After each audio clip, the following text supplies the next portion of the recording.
بسم الله الرحمن الرحيم.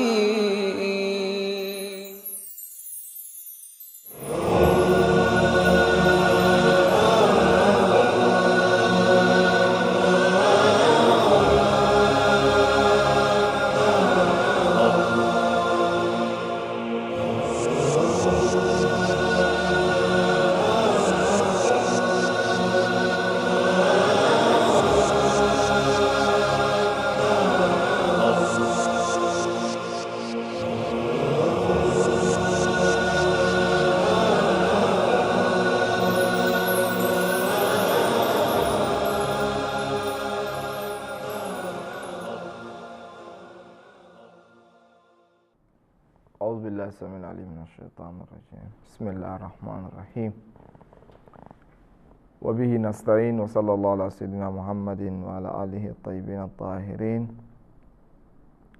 رب اشرح لي صدري ويسر لي أمري واحلل عقدة من لساني يفقهوا قولي.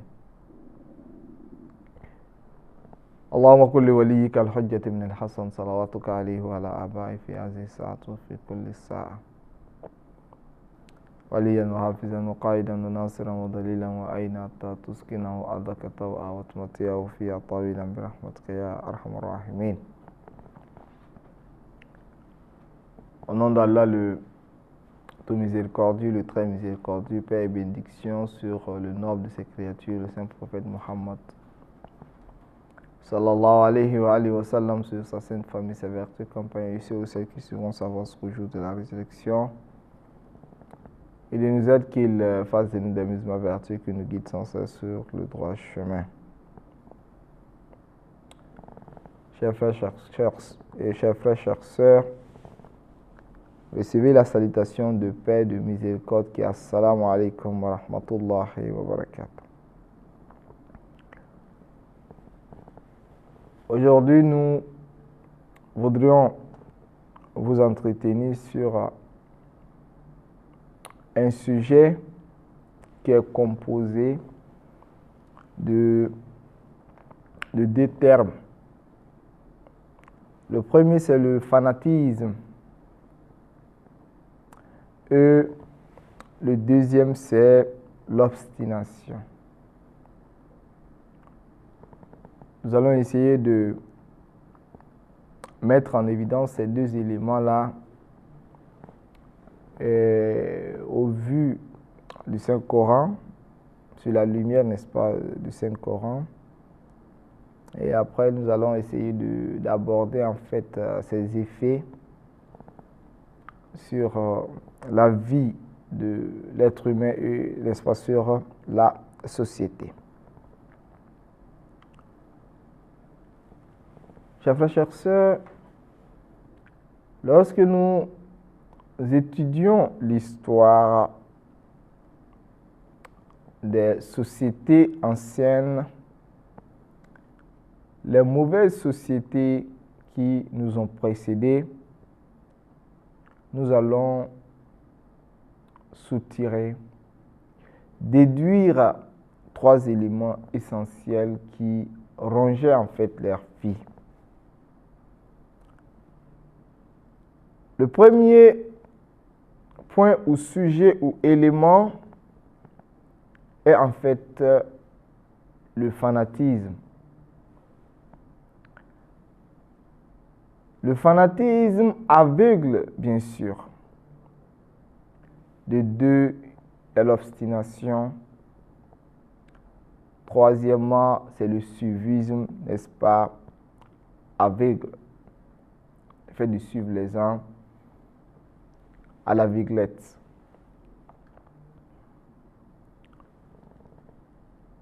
Mais nous allons illustrer ces choses-là par des versets coraniques que nous pouvons retirer dans Surat Nuh alayhi salam. Dans Surat Nuh, verset 6.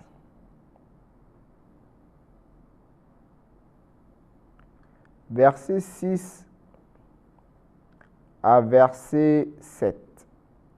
Allah subhanahu wa ta'ala met en évidence ceci en disant Falam yaziduhum du'a'i illa firaran. Et bien avant même ce verset, nous dit Qala rabbi inni da'awtu qawmi laylan wa naharan. Falam yaziduhum du'a'i illa firara. فإني كلما دعوتهم لتغفر لهم جعلوا أصابعهم في آذانهم واستغشوا ثيابهم وأصروا واستكبروا استكبارا. Nuh alayhi salam qui dit ces propos-là. Il dit, c'est-à-dire Nuh, Seigneur, c'est comme s'il se plaignait auprès de Dieu. J'ai appelé mon peuple nuit et jour, mais mon appel n'a fait qu'accroître leur fuite. C'est-à-dire quelqu'un qui va vers vous et vous appelle Allah subhanahu wa ta'ala et vous fuyez. C'est-à-dire à chaque moment que Nuh alayhi salam appelait les gens à Allah, les appelait à venir, n'est-ce pas, vers la voie droite, vers la piété, afin de plaire à Allah subhanahu wa ta'ala, pour avoir, n'est-ce pas, un bonheur ici-bas, celui de l'au-delà, c'est comme s'il les chassait. Quand bien même que nous utilisions la bonne méthode qu'il fallait, quand bien même que nous utilisions, n'est-ce pas, la sagesse. Mes chers sœurs, il faudrait que nous fassions un tout petit analogie entre Nuh alayhi salam et le saint prophète Muhammad sallallahu alayhi wa sallam qui dit Ma uziya nabi aksara ma uzitu. Un prophète n'a été maltraité, châtié comme je l'ai été ou comme je fus.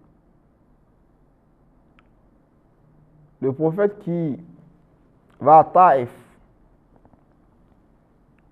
pour appeler ces personnes à Allah subhanahu wa ta'ala, pour leur amener vers la voie, n'est-ce pas, droite, vers la chose qui leur donne, n'est-ce pas, la vie. Car il était dit dans le Saint-Coran d'accepter ou de répondre aux appels du Saint-Prophète lorsqu'il nous appelle vers ce qui nous donne, n'est-ce pas, la vie. Istajibu lillahi wa lirrasul iza da'akum lima yuhyikum. Accepter les appels d'Allah et de son prophète lorsqu'il vous appelle vers, n'est-ce pas, ce qui vous donne la vie. Nous faisions appel, les gens lui fuyaient. Le saint prophète Muhammad sallallahu alayhi wa sallam est allé faire un appel. Tantôt les gens le lapidaient, tantôt on l'insultait de fou, eux, n'est-ce pas, ensuite.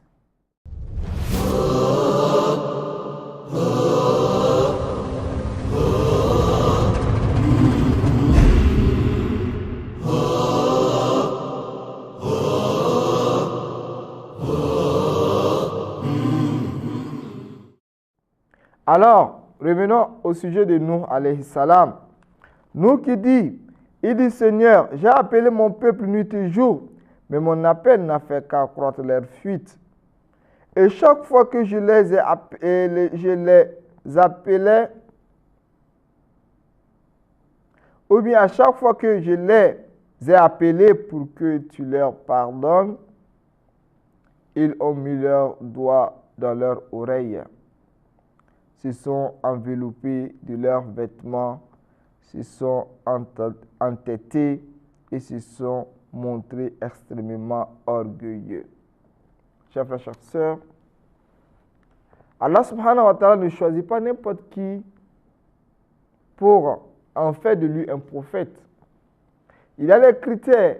Il y a en fait une certaine sagesse qu'Allah subhanahu wa ta'ala regarde afin de choisir, n'est-ce pas, la personne qu'il veut faire de lui son prophète.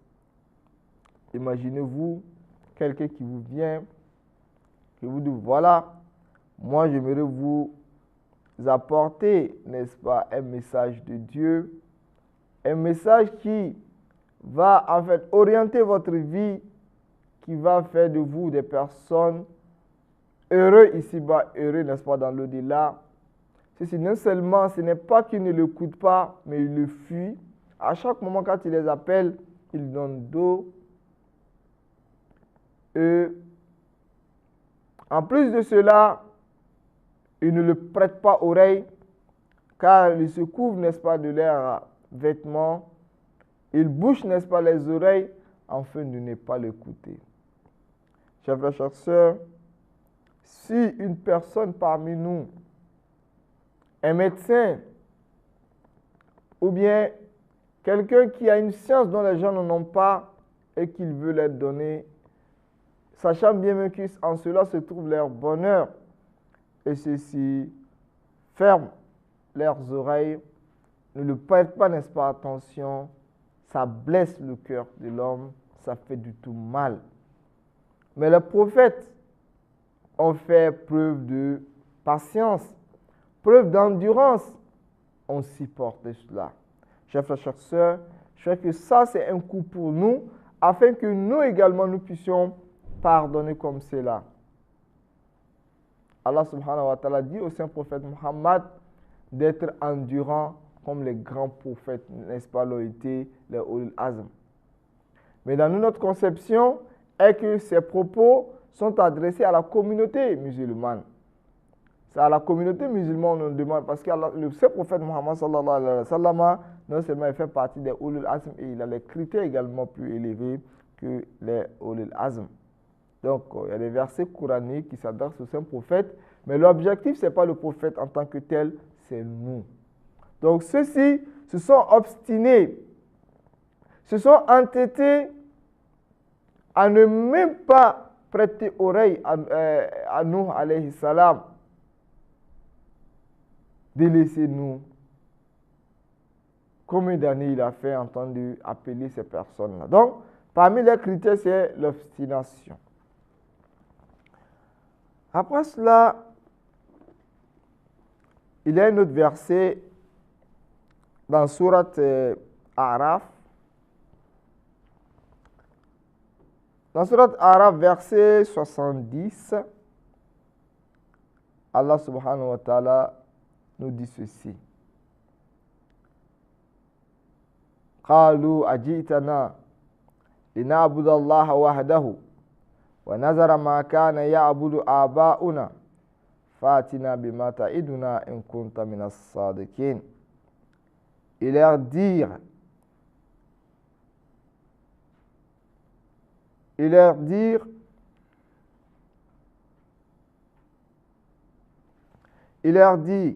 es-tu venu à nous pour que nous adorions Allah seul et que nous délaissions ce que nos ancêtres adoraient? Ça, c'est le fanatisme. C'est-à-dire, un prophète vient vers l'homme et lui dit d'adorer Allah subhanahu wa ta'ala. Ceux-ci disent non, nous, on ne peut pas délaisser le chemin, le parcours, le chemin dont nos parents ont parcouru à cause de ce vers quoi, n'est-ce pas, tu nous appelles. Donc, ils dirent, es-tu venu à nous pour que nous adorons Allah seul et que nous délaissions ce que nos ancêtres adoraient? Faites donc venir ceux dont tu nous menaces, si tu es du nombre, n'est-ce pas, des véridiques. C'est-à-dire, ceux-là, ils n'ont même pas mis à l'aide dans leur vision l'idée qui dit à l'être humain de chercher à savoir afin de pouvoir se prévenir, ou bien se prévenir, n'est-ce pas, de l'avantage mal. Nous, alayhi salam, ou bien le prophète Hud, qui vient vous appeler vers Allah subhanahu wa ta'ala et vous dit non, voudrais-tu que nous laissons ceux dont nous avons reçu de nos parents pour te suivre?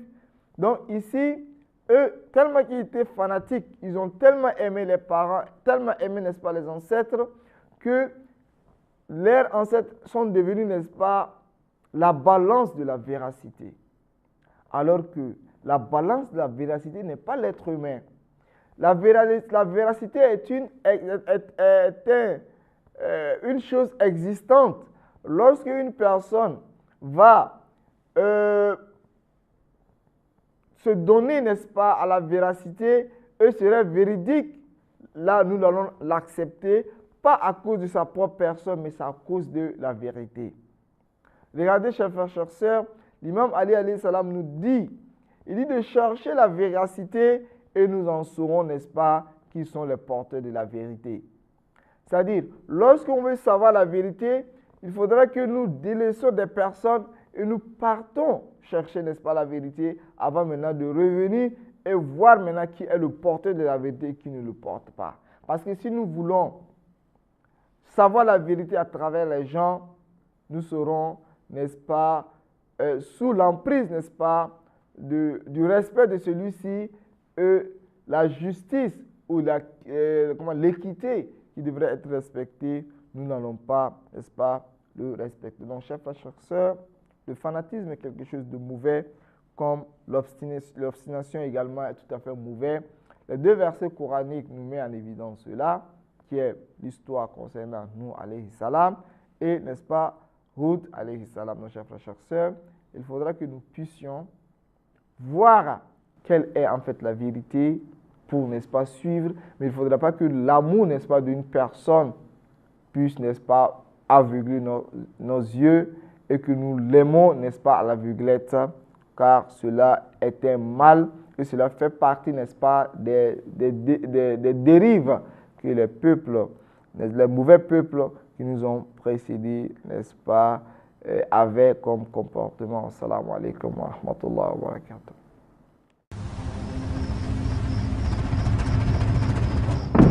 لا إله إلا الله ربنا ورب آبائنا الأولين لا إله إلا الله إلها واحدا ونحن له مسلمون لا إله إلا الله لا نعبد إلا إياه مخلصين له الدين ولو كره المشركون لا إله إلا الله وحده وحده أنجز